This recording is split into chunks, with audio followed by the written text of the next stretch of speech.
ঘরের মাঠে প্রথমবার পাকিস্তানকে হোয়াইট ওয়াশ করে ইতিহাস গড়ল বাংলাদেশ। সিলেট টেস্টে ৭৮ রানের রোমাঞ্চকর জয়ে সিরিজ ২-০ ব্যবধানে নিজেদের করে নিয়েছে টাইগাররা। আর এই সাফল্যে টেস্ট চ্যাম্পিয়নশিপের পয়েন্ট টেবিলে ভারতকে টপকে পঞ্চম স্থানে উঠে এসেছে বাংলাদেশ। অনবদ্য এই জয়ে বাংলাদেশ ক্রিকেট দলকে অভিনন্দন জানিয়েছেন প্রধানমন্ত্রী তারেক রহমান। স্টেডিয়ামে তখন শুধু অপেক্ষা আর অপেক্ষা, একটা উইকেট, একটা ভুল আর একটা মুহূর্তের। আর সেই মুহূর্তটাই এনে দিলেন তাইজুল ইসলাম। খুররম শাহজাদ ক্যাচ দিলেন বাউন্ডারিতে। তানজিদ তামিম বলটা মুঠোয় ভরতেই সিলেট আন্তর্জাতিক ক্রিকেট স্টেডিয়ামে শুরু হয় লাল সবুজের উৎসব। পাকিস্তানকে আবারও হোয়াইট ওয়াশ করল শান্ত বাহিনী। যদিও শেষ দিনের সকালটা খুব একটা সহজ ছিল না বাংলাদেশের জন্য।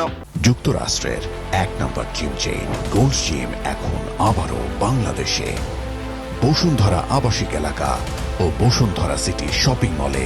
বৃষ্টির কারণে দেরিতে শুরু হয় খেলা। মাঠে নেমে প্রতিরোধ করেন মোহাম্মদ রিজওয়ান ও সাজিদ খান। শঙ্কা বাড়াচ্ছিল ক্যাচ মিসগুলো। একটা সময় হতাশা ছড়িয়ে পড়েছিল পুরো মাঠে, কিন্তু পানি বিরতিটাই বদলে দিল পুরো দৃশ্যপট।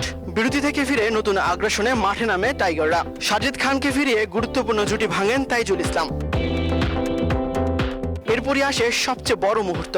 গলার কাটা মোহাম্মদ রিজওয়ানকে থামান শরীফুল ইসলাম। তাইজুল একের পর এক আঘাতে গুড়িয়ে দেন পাকিস্তানকে। ৬ উইকেট শিকার করে ম্যাচ সেরা বনে যান এই বাহাতি স্পিনার। আর ৪৩৭ রানের অসম্ভব লক্ষ্য তাড়া করতে নেমে পাকিস্তান থামে ৩৫৮ রানে।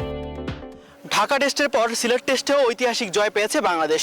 আর সেই জয়ে ভারতকে পেছনে ফেলে আইসিসি টেস্ট চ্যাম্পিয়নশিপে পঞ্চম স্থানে উঠে গেছে শান্ত বাহিনী। এবার লক্ষ্য আরও এক ধাপ এগিয়ে যাওয়া। সিলেট আন্তর্জাতিক ক্রিকেট স্টেডিয়াম থেকে তাসবিহ শহরন, নিউজ 24।